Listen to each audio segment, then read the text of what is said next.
We all know that fear is a necessary tool in creating compliance in a population, whether that's around a pandemic, which requires alertness and awareness, or what used to be more common in the organisation and control of populations, terror.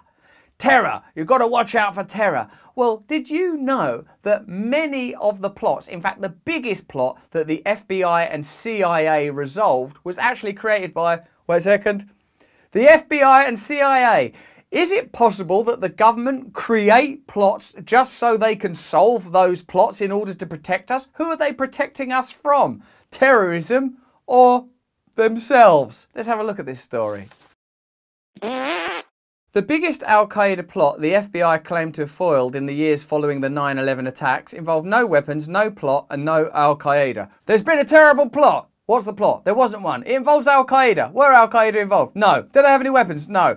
Is this just you doing stuff and then involving some poor lonely people off the internet and then nicking them? Well, yeah, that's one way of looking at it, the truthful way of actually what happened. But how are we going to generate news stories and general fear against terrorism that will prevent people from looking at who their true enemies are, the agencies of government and systems of compliance that are perpetuated through the media? Good point. Let's get these terrorists in jail. Who are the terrorists again? Instead, the implausible threat by a group of construction workers in Florida to blow up US buildings, including Chicago's Sears Tower, was mostly the making of the FBI, whose undercover operatives sought out the men, promised them money, and coached them over months to implicate themselves in a conspiracy to commit violent acts they never actually intended or had the means to carry out. You might be interested in the work of philosopher Jean Baudrillard, who believes that we're living in a kind of simulation. He was one of the great inspirations behind the film The Matrix. Baudrillard offers up to us that we're living in a kind of imitative life now, that so much cliche and pastiche is in the ether of our cultural lives that we're not having an authentic experience. Many of the postmodernists, much derided by contemporary thinkers like Peterson or whatever, the likes of Derrida, Lacan and all that, say that we live in these models created by language and we're detached from reality itself because we live in these models of language. Imagine if your only exchange with, for example, the most important person in your life, your lover, your partner, whatever, was, all right, how was work? Yeah, it's okay. What did you do? Oh, you know, same old, same old. It means that you're not having actual integrated connection, a visceral, who are you? Here we are alive, we're living, we're dying. Well, that's hard enough at the level of interpersonal relationships. When it's taking place at the level of bloody espionage, government, counter-terrorism, where a threat is being created in order to solve that threat, that makes many of the sort of more baroque conspiracies to be found in the darker corners of the online world seem a bit more plausible. That the FBI are coaching them, right, okay, come in. Right, wouldn't it be good to be a terrorist? Oh, I don't really want to be a terrorist. I'm a construction worker in Florida. Now, but terrorism would be good, wouldn't it? Oh, I'm not really into it. Yeah, but think of the money. The money. What money? Yeah, this money. How would we be terrorists? We don't even have any weapons. Here's some weapons. What would be the point of being a terrorist? I'm pretty happy. Yeah, but the government, they're pretty corrupt, aren't they? Why? Well, for example, they're always sort of staging these events and constructing terrorist-type situations in order to impose legislation. That makes me angry. How angry? Very angry. Are you holding a gun? Yeah, we're holding a gun. Would you be willing to use that gun? I suppose so. I'm getting pretty cross. You're under arrest for terror. You're a terrorist. The Liberty City 7 case, that's the most ironic thing I've ever heard. Welcome to Liberty City, you're under arrest. Known by its connection to the poor, violence-ridden Miami neighborhood where the men involved lived, was the most high-profile FBI investigation of a supposed terrorist cell after the attacks of New York City and Washington, D.C. It came as the Bureau, which had failed to act on intelligence it had received before 9/11, faced enormous pressure to predict and stop the next attack, setting off its transformation. In the words of former Deputy Director John Pistole, from reactive crime-solving agency to preventative national security agency. We're being derided for not stopping 9/11. Well, it's too hard to stop 9/11, especially as it's already happened. I know, that's what makes this plan so genius. Why don't we design our own terrorist attack and then stop it? We'll know how to stop it because we caused it and we'll know what it actually is. You're a genius, Pistole! The story of the 7 men, 5 of whom were sentenced to a cumulative 43 years in federal prison in connection to the case, is a largely forgotten tale about the lengths to which government agencies were empowered to go in the panicked aftermath of 9/11 and about the absurdities of the US criminal justice apparatus sold to the public in the name of national security. The case is indicative of how quickly the so-called war on terror morphed into a battle to shape a narrative that there was a real threat and the US government was winning. I reckon that this mindset is at play in other popular narratives that dominate news media.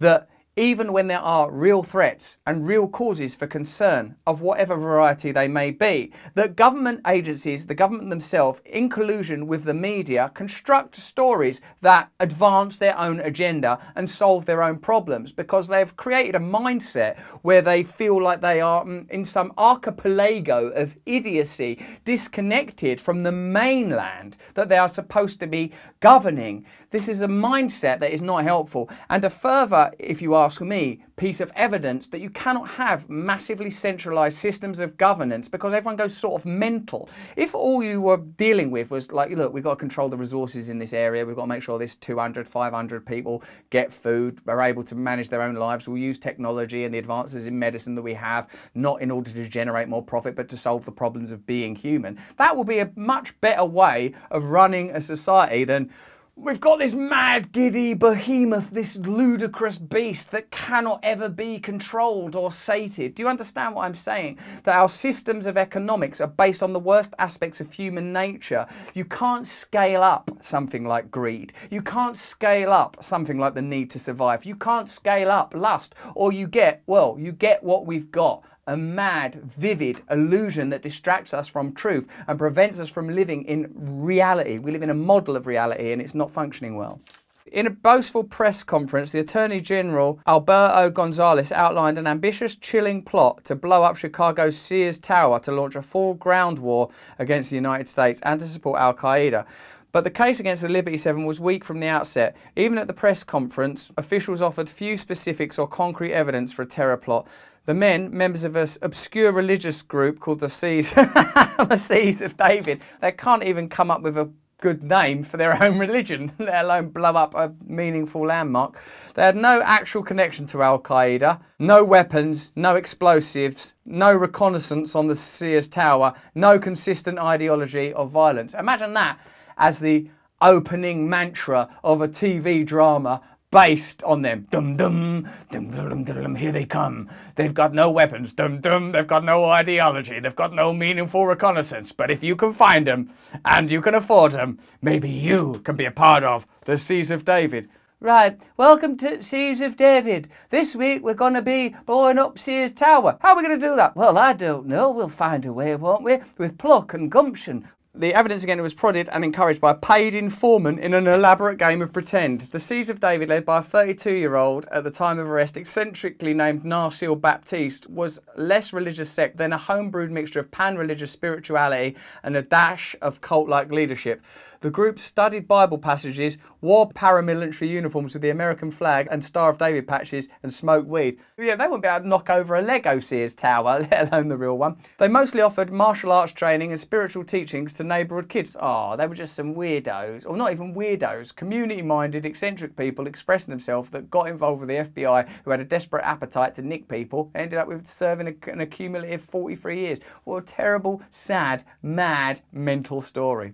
Trevor Aronson, a contributor to The Intercept and the author of a book about FBI stings, said in a documentary, if they can convict these guys in Miami, they can convict just about anybody. Most of the nearly 1,000 people prosecuted in the US since 9/11 didn't come even close to committing an act of violence. Like the Liberty City 7, most had no connection to terrorist groups and many were set up in FBI stings.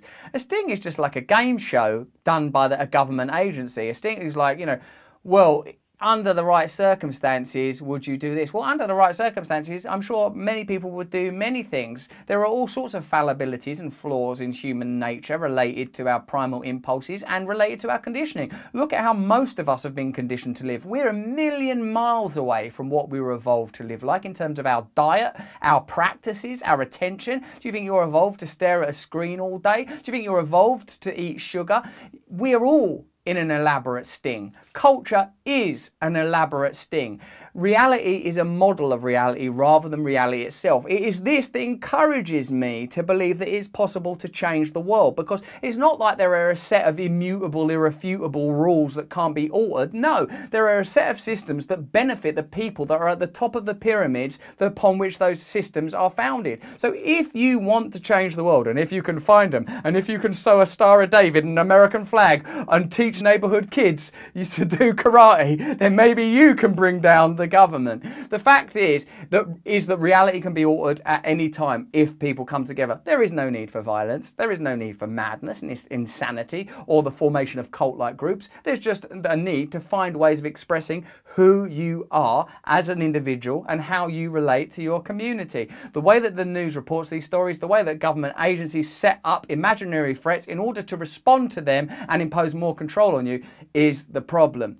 If you want to change the world, it is possible. Look at the madness that holds this thing together. FBI stings on basically, well, fundamentally innocent people. Ridiculous. What alternative reality would not be more plausible? If you enjoyed this video, please comment below, give it a like, pass it around. Let me know what you'd like to see more videos of. If you enjoy my chit chat, perhaps you'll consider downloading the Luminary app. You can get it from Apple. I do a podcast every week where I have a deep chat and another one with a guided meditation. If you want stuff for free, go over to Awakening and get a meditation for free over there. And if you enjoyed this video about corruption and conspiracy, check out this saucy little bugger. You'll love it. And please sign up to my mailing list at russellbrand.com so we can remain in direct communication with one another. Thank you.